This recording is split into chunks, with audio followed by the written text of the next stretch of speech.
My fingers trembled as I stared at Brandon's phone, the bright screen illuminating words that shouldn't exist. 3 years of text messages to someone named Nora. 3 years of "I miss you and can't wait to see you" and "my wife doesn't understand me." I had to read them twice, 3 times, until the words burned themselves into my brain. I'm Isla, and until 5 minutes ago, I thought I knew what betrayal meant. The kitchen counter felt cold under my palms as I steadied myself. 26 years of marriage reduced to a series of digital love notes and explicit photos. Brandon had left his phone unlocked when he rushed to take that emergency business call in the backyard. Now I knew why he always took those calls outside. "Mom, everything okay?" Lucas appeared in the doorway, his college graduation photo still prominently displayed on the fridge behind him. My son, perceptive as always. "Just checking the time," I lied, sliding the phone back to its exact position on the counter. The muscle memory of covering for Brandon kicked in automatically, even now. "Your father's been on that call forever." Lucas crossed his arms, looking so much like his grandfather, my father, in that moment that my chest ached. "You're white as a sheet." "Must be the lighting." The words came out hollow. Through the window, I could see Brandon pacing near the oak tree, gesturing animatedly. He was wearing the blue shirt I'd ironed this morning, the one I'd bought him for our anniversary last month, the same shirt he wore in one of those photos with her. "I should start dinner," I said, but made no move toward the refrigerator. My mind was already racing ahead, calculating.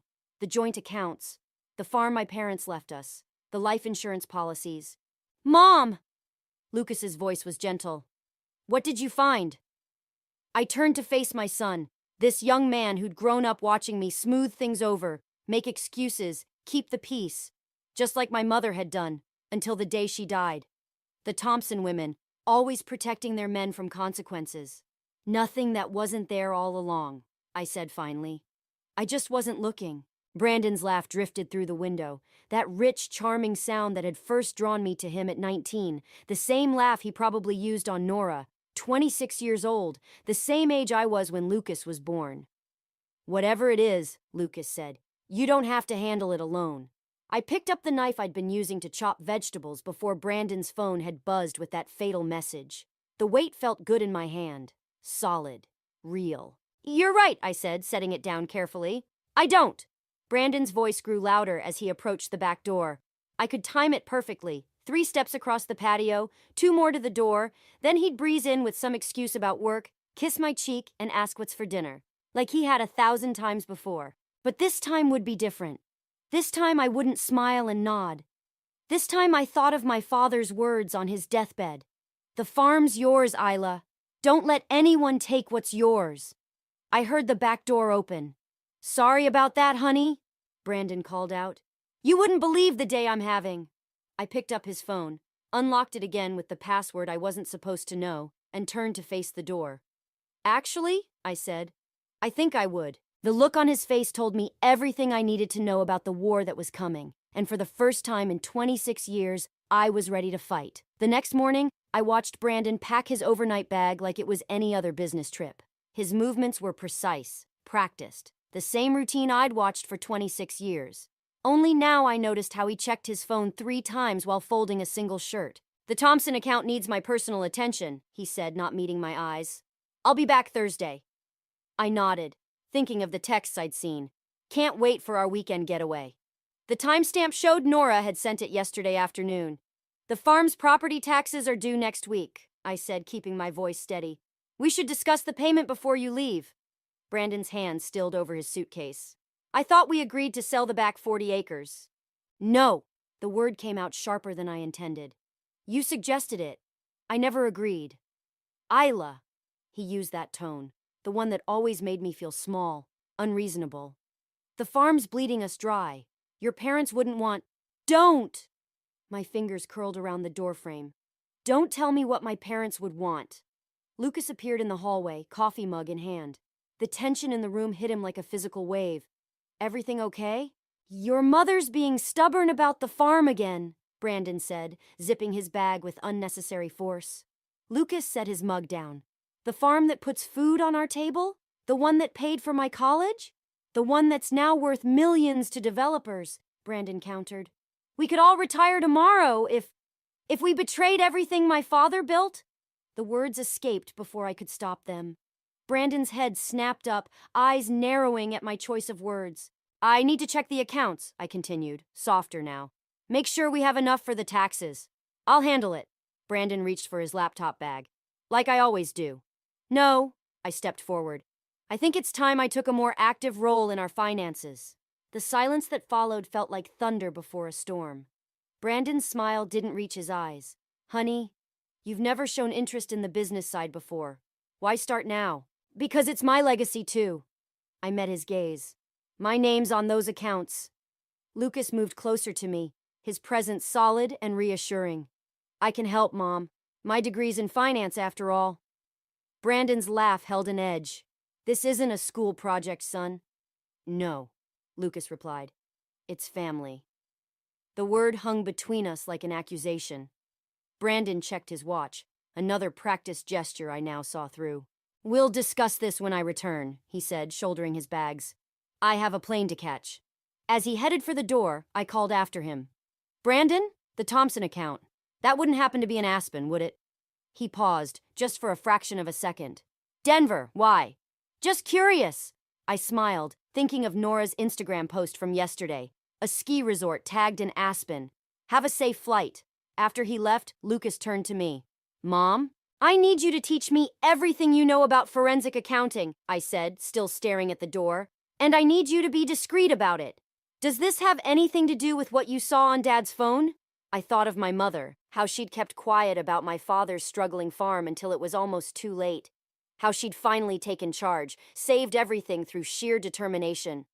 The steel in her spine when she told my father, "This ends now." This has everything to do with protecting what's ours, I said. Your grandfather didn't build this legacy so your father could sell it to the highest bidder. Lucas nodded slowly. Or spend it on someone else. My son, too perceptive by half. Get your laptop, I said.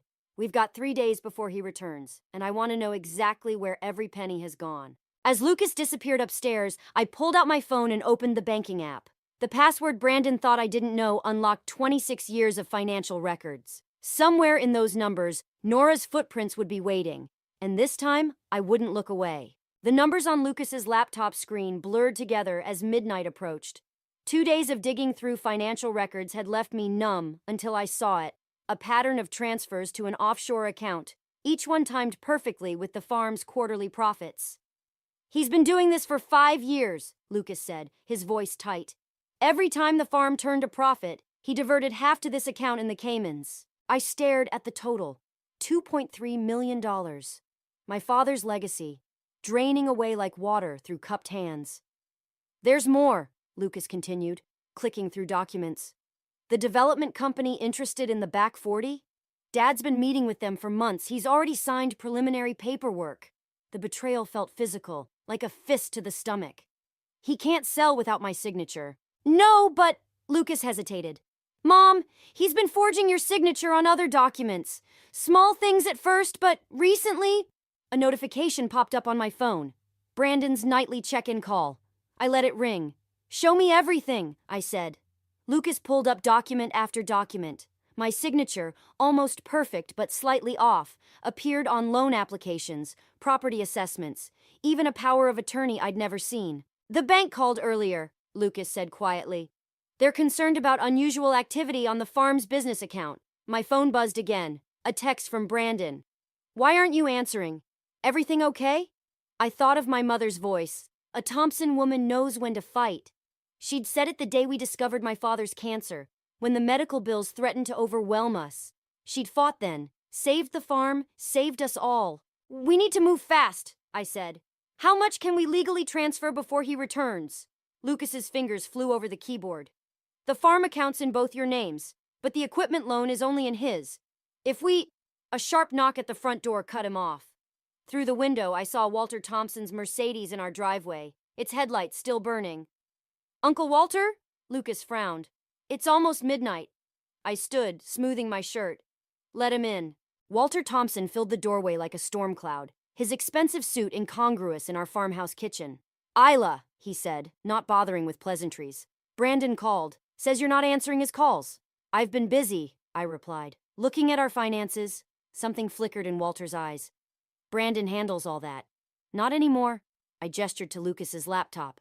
Would you like to see what your nephew's been doing with my family's money? Walter stepped closer, his cologne too sharp in the small space. Whatever you think you found, 2.3 million, I cut in, transferred to the Caymans, plus forged signatures, hidden accounts, and a deal to sell land he doesn't fully own. Business is complicated, Walter said, but his confidence wavered. Brandon knows what he's doing. Yes, I agreed. He's stealing from me to fund his new life with Nora Sanders. The same Nora who used to work for your company. The one you fired last year for embezzlement. Walter's face went slack. How did you... I called your secretary. Margaret still likes me, even if you don't. She told me everything about Nora's creative accounting, and now she's got her hooks in Brandon. Lucas stood beside me, shoulder to shoulder. Walter looked between us, calculation replacing shock. What do you want? He asked finally. I thought of Brandon in Aspen, probably celebrating his clever schemes with his young girlfriend. Thought of my father's calloused hands working this land, my mother's quiet strength preserving it. I want what's mine, I said, and I want Brandon to learn what it feels like to lose everything he thought was secure. Walter's laugh was cold. You're going to war with the wrong people, Isla. No, I replied, thinking of the evidence safely backed up on 3 different devices. I'm finally fighting the right ones. As Walter turned to leave, I called after him. Tell Brandon I'll see him Thursday. And Walter? The SEC might be interested in those offshore accounts you helped him set up. The door slammed behind him. Lucas let out a shaky breath. Mom, are you sure about this? I looked at my son, seeing my father's determination in his eyes. Some things are worth burning bridges for. We turned back to the laptop, and I began to type an email to our family lawyer. Thursday was coming, and I had a legacy to protect. The morning before Brandon's return, I found myself in my parents' old bedroom, now my home office. The lawyer's documents lay spread across my mother's antique desk, each page outlining a different betrayal. Loan applications, property liens, forged signatures. My phone buzzed. Another message from Brandon. Coming home early. We need to talk. A familiar perfume bottle caught my eye, still sitting on the dresser where my mother left it. The day before she died, she'd told me, sometimes the hardest part isn't discovering the truth, it's deciding what to do with it. Lucas appeared in the doorway, his laptop in hand. Mom, you need to see this. He pulled up an email chain between Brandon and the developers. The most recent message made my blood run cold. Once the property transfers are complete, we'll proceed with the full acquisition. Mrs. Thompson's signature won't be an issue. There's more, Lucas said, scrolling down. They're not just after the back 40. They want the whole farm. And Dad, he's already promised it to them. The room seemed to tilt. When? The final meeting's scheduled for next week. They're offering $30 million. I touched my mother's perfume bottle, remembering how she'd fought to keep this land when the banks threatened foreclosure. Show me the rest. Lucas hesitated. Mom, maybe we should wait. Show me. He pulled up another document. A prenuptial agreement I'd never seen. Dated 3 weeks ago. Brandon's name. Nora's name. A property division that left me with nothing. The doorbell rang downstairs. That's probably Margaret, Lucas said. She said she had more documents from Uncle Walter's office. I'll get it. But when I opened the door, Nora Sanders stood on my porch. She wore expensive clothes that tried too hard, jewelry that sparkled too bright. Young, beautiful, and utterly calculated. Mrs. Thompson, she said, her smile perfect and practiced. I think it's time we talked. I should have slammed the door. Instead, I stepped aside. Come in. She walked into my house like she already owned it, her heels clicking on the hardwood floors my father had installed. Lucas appeared at the top of the stairs, his face darkening when he saw our visitor. I'll make coffee, he said, his tone making it clear he'd stay close. Nora settled onto our couch, the one Brandon and I had picked out together 15 years ago. I assume you know who I am. I know what you are. I remained standing. The question is, why are you here? To make a deal. She opened her designer bag, pulled out a folder. Brandon doesn't know I'm here. He thinks charm and manipulation will handle everything. Men usually do. I thought of Walter's warning about going to war with the wrong people. What kind of deal? The kind where you walk away with dignity and $10 million. She slid the folder across the coffee table. Better than fighting a losing battle, don't you think? I picked up the folder but didn't open it. And if I refuse? Then things get ugly. Her smile never wavered. Brandon's not the only one who knows how to forge signatures. One wrong move and you'll lose everything, including your son's trust when certain documents come to light. The threat hung in the air like smoke. From the kitchen doorway, Lucas watched, his hands gripping his laptop like a shield. I thought of my father's words. Don't let anyone take what's yours. But he'd never faced someone like Nora. Young, ruthless, and holding all the cards. Or so she thought. I opened the folder, scanned the contents, then carefully set it down. Interesting offer, but you made one mistake. Oh? Her confidence flickered just slightly. You assumed Brandon told you everything. I pulled out my phone, showed her the email I'd received that morning from the SEC. Did he mention the federal investigation? Or that I've been cooperating with them for the past 2 days? The color drained from her perfect face. In the kitchen, Lucas smiled. The war wasn't over. But for the first time, I knew exactly who my enemies were and how to fight them. Brandon's homecoming dinner filled our dining room with artificial warmth. He'd brought expensive wine, arranged flowers on the table, playing the role of devoted husband while his phone buzzed silently in his pocket. Probably Nora, warning him about our meeting. The Thompson account went well, he said, cutting into his steak. We should celebrate this weekend. Maybe drive up to the lake house? Lucas caught my eye across the table. The lake house, another asset Brandon had secretly mortgaged, according to the documents we'd found. Actually, I said, I was thinking we should host the harvest dinner here this year, like my parents always did. Brandon's fork paused halfway to his mouth. Honey, we haven't done that in years. Exactly. Time to revive some traditions. I took a sip of wine. I've already invited the whole family. Even Uncle Walter. The color drained from Brandon's face so quickly, I almost felt sorry for him. Almost. That's not a good idea, he said carefully. With the farm's financial situation, I've been looking into that. I kept my voice light, casual. Found some interesting transactions. The accountant's coming tomorrow to go through everything.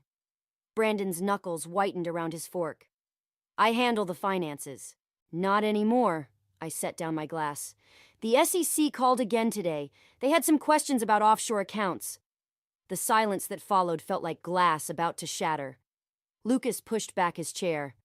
I should check on those spreadsheets, he said, leaving us alone. Brandon waited until Lucas's footsteps faded upstairs. Whatever you think you know, I know everything. I pulled out my phone, showed him the prenup he'd drafted with Nora. Your girlfriend's quite the negotiator, but she should have asked more questions about those accounts before threatening me. Isla. His charm switched on like a light. Let me explain. The harvest dinner's Saturday. Everyone will be here. The family, the bank managers, even those developers you've been meeting with. I stood, gathering the plates. You have 3 days to decide how this ends. He grabbed my wrist, hard enough to hurt. You're making a mistake! No! I twisted free, feeling something inside me harden. I made my mistake 26 years ago when I married you. His phone buzzed again. This time, he checked it. Nora's getting nervous, isn't she? I asked. Wondering if her investment in you is about to collapse? Brandon stood so quickly his chair toppled backward. You have no idea what you're dealing with. Actually, I do. I thought of my mother's strength, my father's integrity. I'm dealing with a coward who tried to steal my family's legacy, and I'm done being quiet about it. He moved toward me, but Lucas appeared in the doorway. Everything okay, Mom? Brandon's mask slipped back into place. Just a disagreement about the harvest dinner. Right, Lucas said. The one where Mom's planning to show everyone the forensic accounting reports? The threat hung between us like smoke. Brandon's jaw clenched. This isn't over, he said quietly. No, I agreed. But it will be on Saturday. After he stormed out, Lucas helped me clear the table. He'll try something before Saturday. I'm counting on it. I picked up Brandon's discarded napkin, noticed how his hands had shaken enough to tear it. That's why I made copies of everything. Lucas paused. Mom? What aren't you telling me? I thought of the other documents I'd found. The ones showing Walter's company was on the verge of collapse, taking Brandon's secret investments with it. The evidence of years of tax fraud that would destroy them both. Just remember what Grandpa always said, I told him. The truth has a way of harvesting itself. Outside, Brandon's car engine roared to life. He was probably heading straight to Nora, or maybe Walter, trying to salvage his carefully constructed lies. Let him run. Let him plot. Saturday was coming, and I had seeds of my own to harvest. The harvest dinner table stretched before me like a battlefield. Brandon sat at one end, Walter at the other, both wearing practiced smiles that didn't reach their eyes. Between them, our guests chatted over my mother's old china, oblivious to the storm about to break. Nora hadn't shown up. Her absence spoke louder than her presence ever could. The farms never looked better, Walter announced, raising his glass. Brandon tells me you're considering some exciting new developments. My hand tightened around the USB drive in my pocket. Lucas caught my eye from across the table, giving a subtle nod. The projector was ready in the study. Actually, I started, but Brandon cut me off. We should discuss business later, he said smoothly. Tonight's about family. The word family hit like a slap. I thought of the email I'd received an hour ago, proof that Brandon had already transferred the farm's deed to a shell corporation. He'd forged my signature one final time, betting I wouldn't dare expose him publicly. Speaking of family, Walter continued, I have an announcement. Brandon's being promoted to CEO of Thompson Industries, effective immediately. The table erupted in congratulations. Brandon's smile turned triumphant as he accepted handshakes and praise. Only Lucas and I remained silent. A toast, Walter declared, to the new face of Thompson Industries. I stood, my chair scraping against the hardwood. Before we celebrate, there's something everyone should see. Brandon's face hardened. Isla, don't. The SEC investigation, I began, but suddenly every phone at the table buzzed simultaneously. Brandon's smile widened as our guests checked their phones. I pulled out mine, feeling the blood drain from my face. Breaking news. Thompson Industries announces merger with Global Development Corp. Stock soars. As I was saying, Walter continued, this promotion comes with some changes. The farm property has been acquired as part of the merger. Full market value, of course. My hands shook. That's impossible. I never signed. Check your email, Brandon said quietly. You signed everything last month, don't you remember? The forged documents. He'd backdated them all, created a paper trail so perfect it would take months to prove the fraud. Months we didn't have. You have until Monday to vacate, Walter added. The developers start work next week. Lucas stood. Mom, show them the evidence, the offshore accounts, What evidence? Brandon pulled out a familiar USB drive, identical to the one in my pocket. This evidence? My blood ran cold as I pulled out my drive. It was blank, wiped clean. Somewhere in the house, during the dinner preparations, they'd made the switch. Your mother's been under tremendous stress lately, Brandon told the table, imagining all sorts of conspiracies. We've arranged for her to take some time off, get the help she needs. The room spun. They'd planned this perfectly. Discredit me before I could expose them. Make any accusations seem like the ravings of a desperate woman. You can't, I started, but Walter raised his hand. Please, he said to our guests. Give us a moment with family. As people filed out, Brandon approached me. I warned you not to play games you don't understand. The SEC has closed their investigation. Amazing what the right connections can do. Lucas moved to stand beside me, but Brandon blocked his path. Son, your mother needs professional help. We've arranged everything. Like you arranged Nora? Lucas snapped. Brandon's smile never wavered. Nora's been transferred overseas. A generous promotion, in exchange for her discretion. I thought of my parents, how they'd fought to keep this land, how I'd failed them. Monday morning, Walter said firmly. The developers arrive at 9. They left us there, Lucas and me, standing in my mother's dining room for what would be the last time. Through the window I could see the farm stretching out under the harvest moon. 26 years of marriage, generations of family history, all slipping away like water through my fingers. Lucas touched my arm. Mom, get me Margaret on the phone, I said, my voice steadier than I felt, and find out everything you can about Global Development Corp. They'd taken my evidence, my home, my reputation. But they'd forgotten one thing. A Thompson woman knows how to survive a harsh harvest. and I wasn't finished reaping what they'd sown. Sunday morning, I sat in my father's old truck outside Thompson Industries, watching Brandon and Walter arrive for their victory lap. They'd scheduled a press conference to announce the merger, complete with plans for the farm's redevelopment. My phone buzzed. Margaret's text. Files sent. God help them. Lucas pulled up beside me, parking his car. Nora's flight landed an hour ago. And? She went straight to the SEC office, just like you said she would. I checked my watch. The press conference would start in 20 minutes. Brandon and Walter would be preparing their speeches, savoring their triumph. They'd never see it coming. Inside, the lobby buzzed with reporters and shareholders. Brandon stood at the center, radiating charm, while Walter worked the crowd. Their eyes widened when they saw me. Isla, Brandon moved to intercept me. This is a private event. Nothing about Thompson Industries is private anymore. I handed him a tablet. Check your company's stock price. His face went ash gray as he read the breaking news. SEC launches criminal investigation into Thompson Industries merger. Whistleblower reveals massive fraud. Walter snatched the tablet. What did you do? Me? Nothing. I smiled. But Nora, she had quite a story to tell once she realized you'd frozen her offshore accounts. Brandon's charm cracked. You're bluffing. Check your email. Margaret sent some interesting documents this morning. Turns out your trusted secretary kept copies of everything. Reporters were noticing the tension, drifting closer. Walter grabbed my arm. Security will remove you. Before or after they see this? Lucas stepped forward, holding up his phone. A video played. Brandon and Walter in the study during the harvest dinner, discussing the forged documents, the fake merger, the plan to commit securities fraud. You bugged my house, Brandon whispered. No. I met his eyes. I bugged my house. The one you tried to steal. Cameras were turning our way now. Walter's face had gone from red to purple. Whatever you think you have is already with the FBI. I raised my voice slightly, letting the reporters hear. Along with proof of tax fraud, forged documents, and evidence of how you bankrupted your last 3 companies.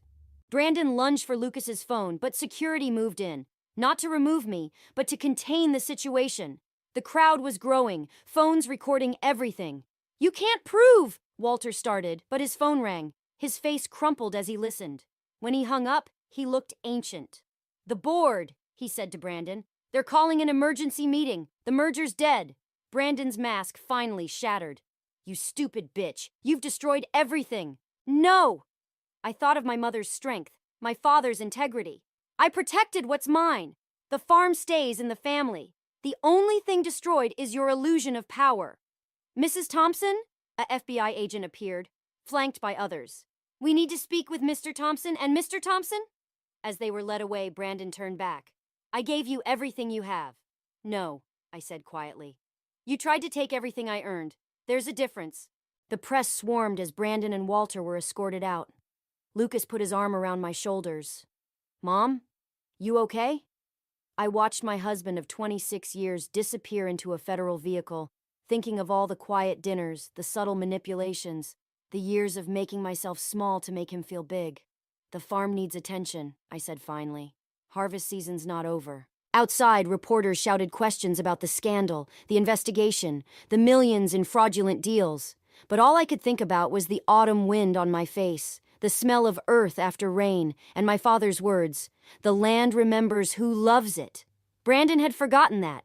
He'd forgotten that real power isn't in boardrooms or bank accounts. It's in the quiet strength of people who know their worth. Let's go home, I told Lucas. There's work to be done. Behind us, Thompson Industries crumbled. But ahead, across the fields my parents had preserved, a different kind of harvest waited. One built on truth, not lies, on legacy, not greed. And this time, I'd be the one tending it. The divorce papers lay unsigned on my mother's antique desk next to the morning's newspaper.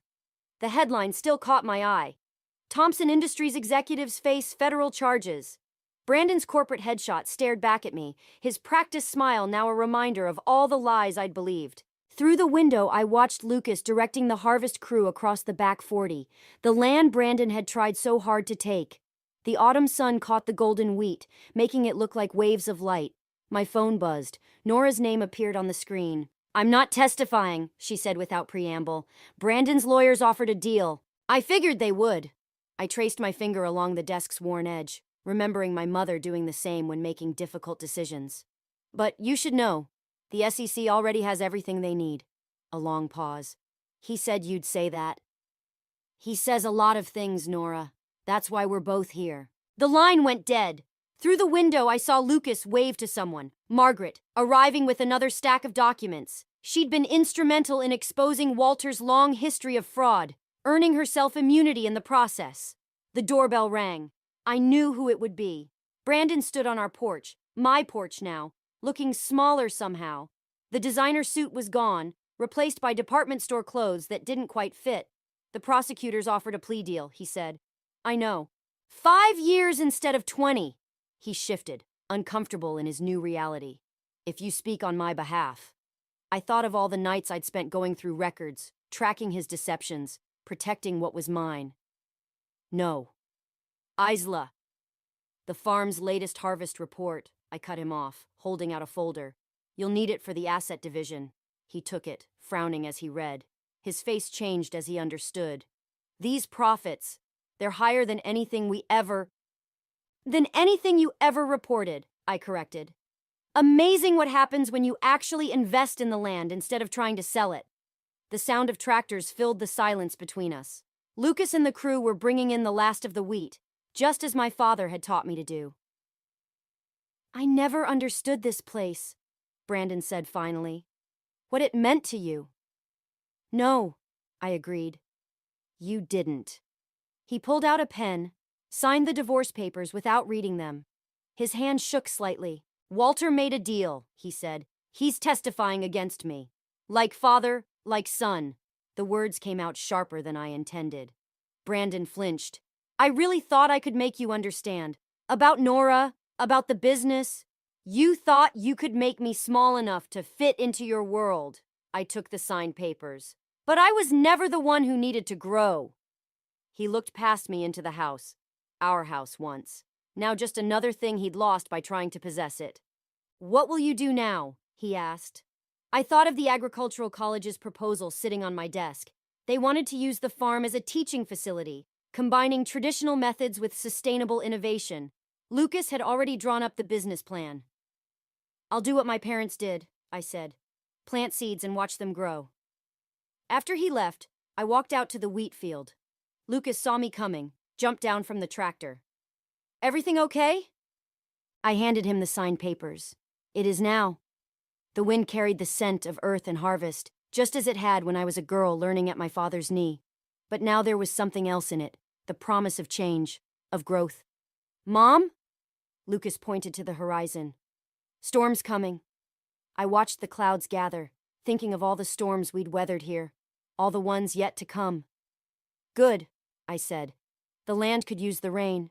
We stood together, watching the wheat bend in the wind.